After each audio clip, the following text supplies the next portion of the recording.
todo mundo aqui que vier. Essa informação é um breaking news que chega agora. O Departamento de Estado dos Estados Unidos, e se o Lorival Santana tiver aqui conosco, eu vou pedir também para que ele fale. Acaba de sair o posicionamento do Departamento de Estado dos Estados Unidos. O porta-voz Ned Price acabou de afirmar numa coletiva de imprensa. Ele falou: eu não posso falar especificamente sobre o visto de um indivíduo, que é o Bolsonaro. Mas, se um indivíduo não tem motivo para estar nos Estados Unidos, ele está sujeito à remoção pelo Departamento de Segurança Interna. Eu pedi ao Lorival Santana, então, só que ele e o Yuri estão no mesmo lugar. Então, eu vou fazer o seguinte: eu começo com o Yuri Pita, o Yuri fala, eu vou trocar o Yuri pelo Lorival com o Naka, enquanto isso, não que você seja a minha segunda opção, viu, Naquinha? Tá tudo certo.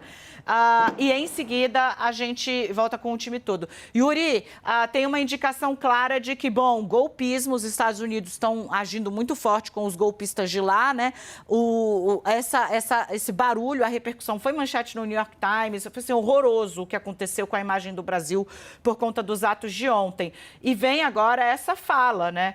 Ou ele deixa o país em 30 dias, um indivíduo que ingressou com o visto reservado a chefes de Estado e diplomatas, ou ele solicita a mudança do status de imigração, porque senão tem de sair do país. Yuri, com você. Isso tudo depois de questionamentos do equivalentes a deputados dos Estados Unidos sobre a permanência de Jair Bolsonaro no estado da Flórida, que foi anunciada a viagem dele ainda como presidente, na antivéspera de deixar o cargo, na véspera de deixar o cargo, e depois agora, diante de um novo governo, ele deixa de ter as funções de chefe de Estado que havia. Isso já havia sido questionado no fim de semana por integrantes do Partido Democrata, que tem assento na Casa dos Representantes, na House of Representatives dos Estados Unidos, e agora também houve esse questionamento ao porta-voz da Casa Branca. Ele não falou diretamente, deixou claro que ele não poderia falar de casos específicos, mas, com todas as entrelinhas possíveis, explicou qual é o funcionamento da regra. Ou seja, diante de tudo o que aconteceu aqui em Brasília ontem, os inevitáveis paralelos com o episódio do Capitólio, que completaram 2 anos, 2 dias antes do, entre aspas, Capitólio brasileiro, que foi a depredação das 3 sedes dos poderes da República aqui no Brasil, é inevitável que a pressão também nos Estados Unidos, na opinião pública norte-americana, cresça. E daí também essa pressão que vem aqui do Brasil, vocês mencionaram o senador Renan Calheiros, PDT, também a deputada eleita Érica Hilton, pedindo ao Itamaraty que interceda nesse sentido para que haja uma pressão de dentro e de fora nos Estados Unidos em relação à situação de Jair Bolsonaro em território norte-americano. Enquanto você faz a mágica da televisão acontecer, Yuri Pita, eu vou falar com o Fernando Nakagawa. Naka, tá o mundo inteiro olhando aqui para o Brasil para tentar entender exatamente o que é que vai acontecer, o que foi que aconteceu, claro, né? E a gente tem aí, nesse cenário todo agora,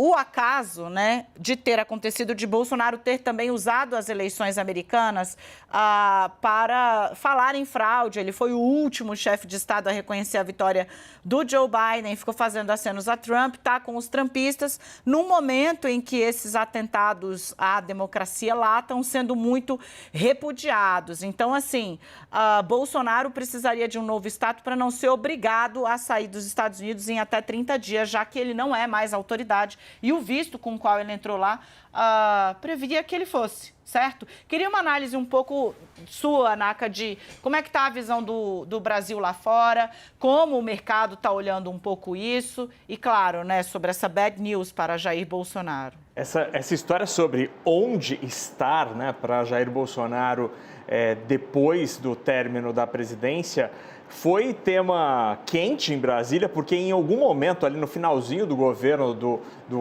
de Bolsonaro, então presidente da República, até os filhos se movimentaram para tentar solicitar ou apressar o processo, demorado processo de solicitação da cidadania italiana. Então, aparentemente, a família já pensava em algo semelhante, ou pelo menos nessa órbita, há algum tempo.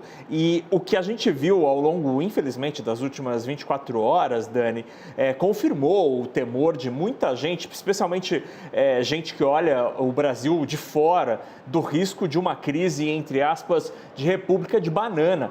Né? Você ter um grupo ali, uma turba que não aceita o resultado das urnas e parte para a violência com atos terroristas e de conotação ou com objetivos golpistas. E aí o curioso é que um dos personagens dessa história, que é o ex-presidente Jair Bolsonaro, foge do país, mas ao contrário do que acontece nos países ricos, que os personagens vão para países de república de banana, onde não há autoridade, ele fez o contrário. Foi se refugiar justo nos Estados Unidos. Exatamente. Não me parece uma boa escolha para quem quer tentar sair do noticiário relacionado a isso, Dani. Ô, Lorival Santana, agora sim o meu decano está aqui conosco. Decano, significa muito quando o Departamento de Estado dos Estados Unidos fala, olha, eu não vou falar sobre um indivíduo especificamente, mas deixa eu explicar. Se o cara entrou aqui com um visto X, esse visto, obviamente, ele não tem mais porque está sem função.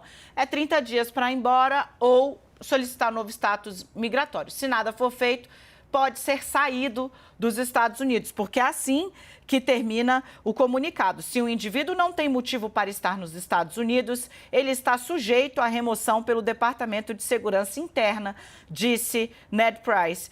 O Nakagawa, né, faz uma fala que é de fato, né, enquanto nas novelas todo mundo foge dando banana para o Brasil, indo para um país menos, digamos, organizado do que o nosso, a Bolsonaro fez uma escolha incomum, foi para os Estados Unidos que, bom, está isolando os trumpistas, está responsabilizando o próprio Trump, viu o grande mentor desses movimentos golpistas, Steve Bannon, ser preso e foi para lá ainda assim sob o governo democrata.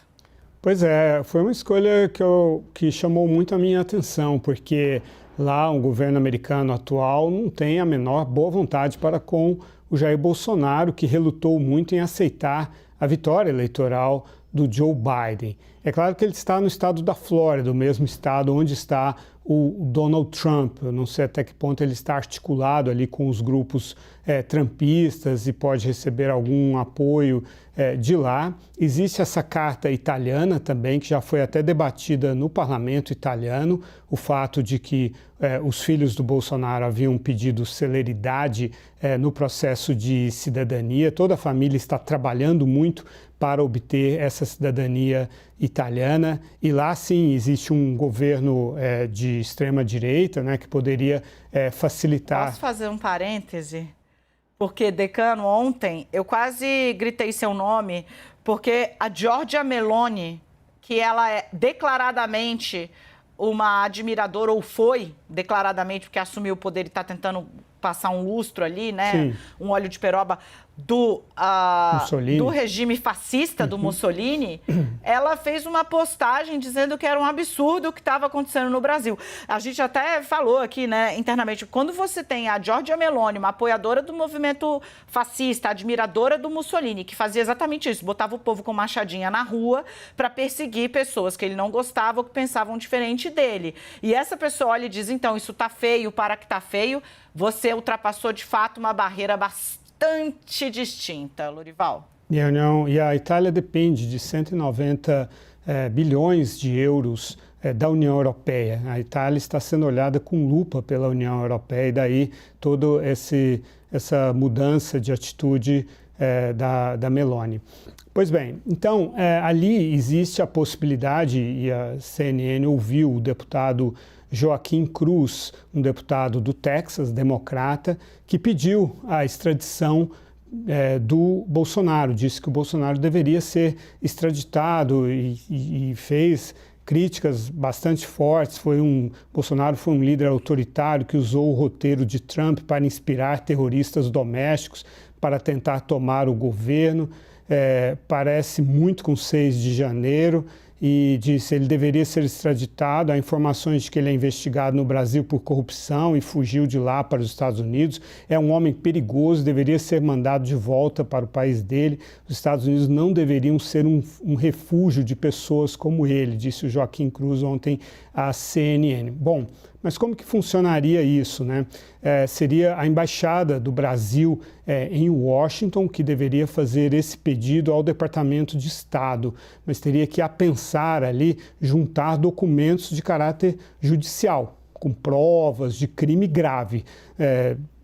Crime de trânsito, contravenção, essas coisas não dão extradição. Tem que ser algo muito grave com bastantes provas, porque aí é um processo que tem dois aspectos, um aspecto político e um aspecto judicial, né? Então, isso seria levado então a um juiz, seria apontado um subprocurador assistente para cuidar do caso, e aí, depois, se julgado que há motivos para isso, entrega ao Departamento de Estado e então seria feita, então, a extradição, Daniela. Ô, Lorival, para a gente seguir aqui falando com você, como é que, assim, qual é o saldo, se você fosse fazer um retrato de como está a imagem do Brasil hoje, depois do que aconteceu ontem, e mais, né, de como está a imagem do próprio Lula? Porque, assim, o tiro no pé, ele tem tantas camadas que o bolsonarismo radical está menos vocal e está sendo repudiado nos partidos e na política.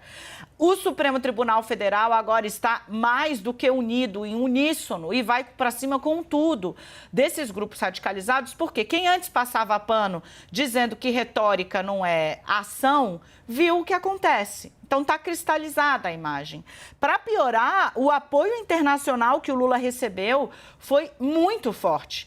De Joe Biden a, de novo, Giorgia Meloni. Olha o que ela escreveu, né? O que está acontecendo no Brasil não pode nos deixar indiferentes. As imagens da irrupção nos gabinetes são inaceitáveis e incompatíveis com qualquer forma de dissidência dentro do espectro democrático. O retorno à normalidade é urgente e nos solidarizamos com as instituições brasileiras. Então, assim, no fim das contas, no fim ao cabo, ficou horroroso.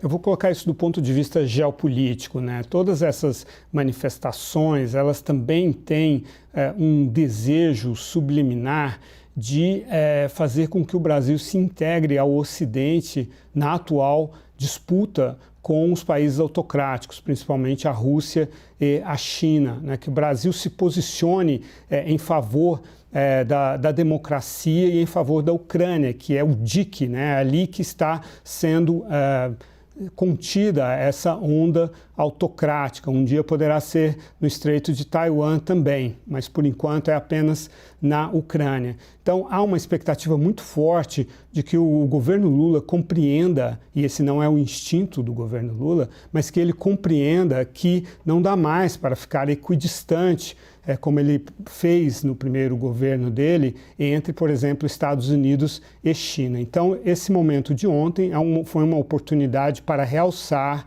o quanto a democracia é valiosa, inclusive para o Brasil, e que é preciso assumir uma posição em favor dela, Daniel. Ô, Dani, posso só uma coisinha aqui que eu estava olhando no Departamento de Estado dos Estados Unidos sobre esse visto A, que é dado a diplomatas e funcionários de governos estrangeiros. Apenas uma posição, que é o chefe de Estado ou de governo, não precisa do visto em si, mas ele acaba entrando nos Estados Unidos com um carimbinho, com o visto do tipo A, esse concedido então para diplomatas ou funcionários de governos estrangeiros. E aí é interessante porque o texto do Departamento de Estado diz exatamente isso, que quando você está em uma função, este visto é aplicado, né? Quando você está em função daquele estado, daquele governo ou uma viagem com alguma função diplomática. A partir do momento em que não há mais essa função, o visto precisa ser alterado. O texto do Departamento de Estado é absolutamente claro sobre isso. Cristalino. Bom, aquela coisa, né? Aos amigos, tudo. Aos inimigos, a força da lei. Bolsonaro cativou muitos mundo afora.